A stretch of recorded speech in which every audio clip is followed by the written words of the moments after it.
Toronto police are now using the words suspected serial killer.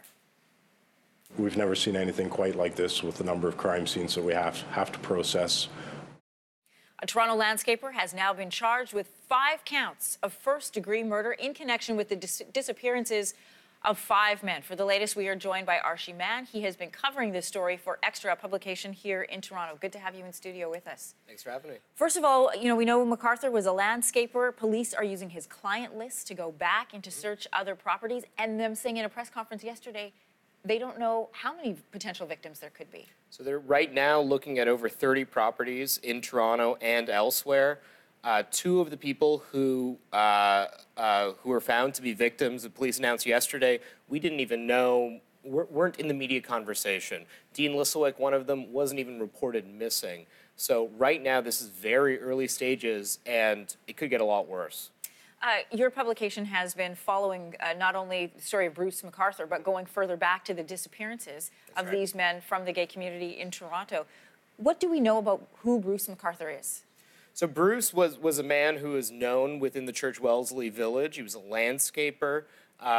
He had friends. He had a life. If you went through his Facebook page when it was still up, he was posting things with family, going on vacations. He was a mall Santa.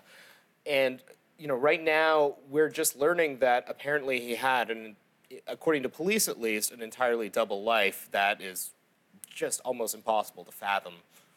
Let's go back to 2001. Bruce McArthur, this is not the first time that his name has come up with police. He was known to police prior to this investigation. That's right. So in 2001, he was charged with a serious assault involving a metal pipe. And in 2003, a judge ordered him to stay away from a large section of downtown and to not consort with anyone known to be a male sex worker. So at least Toronto police knew that that Mr. McArthur had a violent history at the time. Whether that factored into their investigation, we still don't really have an idea. And a bit about his personal history. He was married at one point. He does have children. Yeah, that's right. I mean, him and his wife, according to reports, got separated in the early 2000s. And at this point, we're still learning so many more details about who Mr. McArthur was. But by all indications, he didn't live a very dissimilar life, at least in public, than a lot of men in Toronto. What do we know about the men who had gone missing and the men that he's alleged to have killed? What are we learning about them?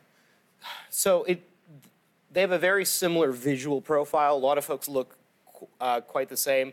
Many of them were brown-skinned men. All of them are middle-aged, kind of swarthy folks. Think me in like 10 years, bearded. And so there's kind of a similar look to them.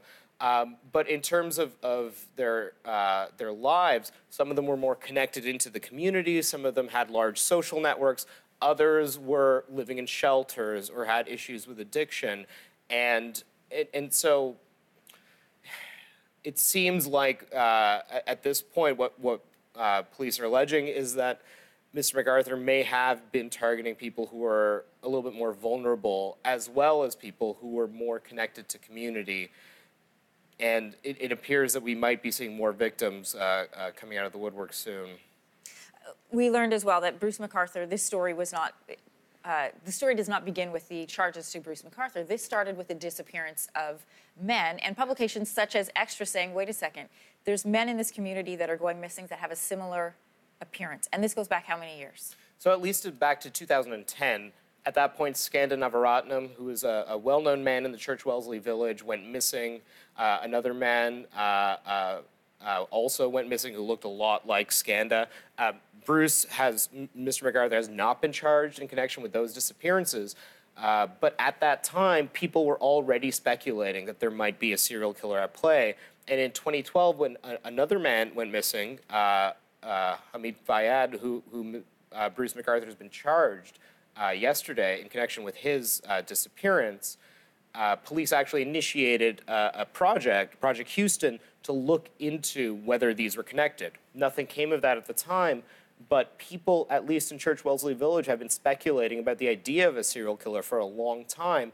And up until literally yesterday, police have not said the word, have not said that a serial killer was at play.